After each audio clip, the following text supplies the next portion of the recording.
Halo, sampai jumpa lagi dengan Mr. Vidi Wijayanto di kelas 4. Kita hari ini akan belajar mengenai SBDP tema 1 subtema 2, yaitu unsur-unsur pokok gerak tari.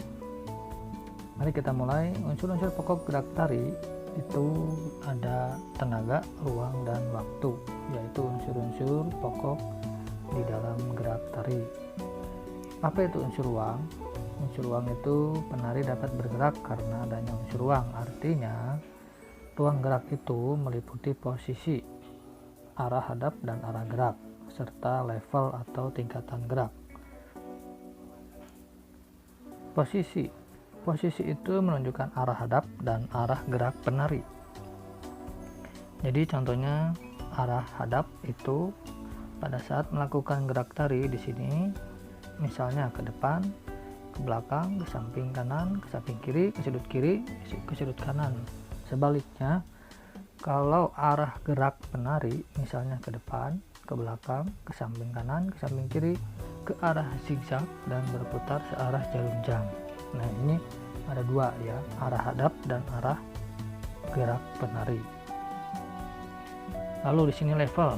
Nah, levelnya apa saja di dalam gerak tari itu?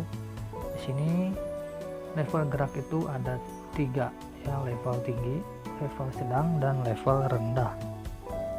Contoh di level tinggi yang dilakukan oleh penari yaitu dimulai dari proses jinjit sampai meloncat-loncat atau menjauhkan badan dari lantai. Nah, itu contoh level tinggi. Contohnya misalkan kalau di ekskul ya, di sekolah itu tari balet. Nah, itu termasuk level tinggi ya, karena ada jinjit, ada loncat, dan juga menjauhkan badan dari lantai.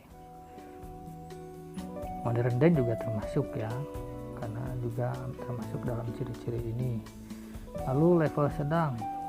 Level sedang di sini posisi lutut menekuk sampai posisi lutut juga kembali seperti semula ya. Jadi di sini fokusnya adalah posisi lutut ketika menekuk. Itu level sedang. Ya. Lalu level rendah di sini ditunjukkan dengan penari itu posisinya duduk saat menari. Jadi ketika penari itu melakukan gerak pada waktu duduk, itu termasuk ke level rendah ya.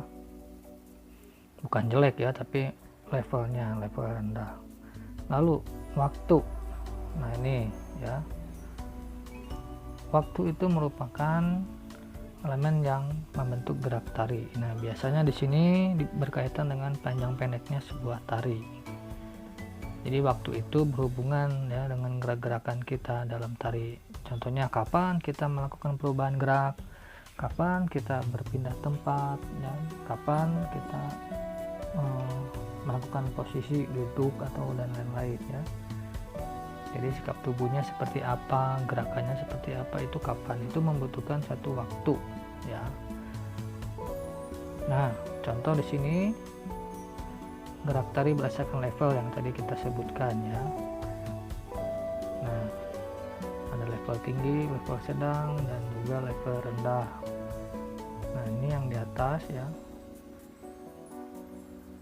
Ini level tinggi juga ya, yang jinjit ya. Lalu tenaga. Nah, tenaga juga sangat penting ketika kita akan melakukan suatu gerak tari. Jadi tenaga itu tidak mungkin dihasilkan ya kalau kita tidak bergerak.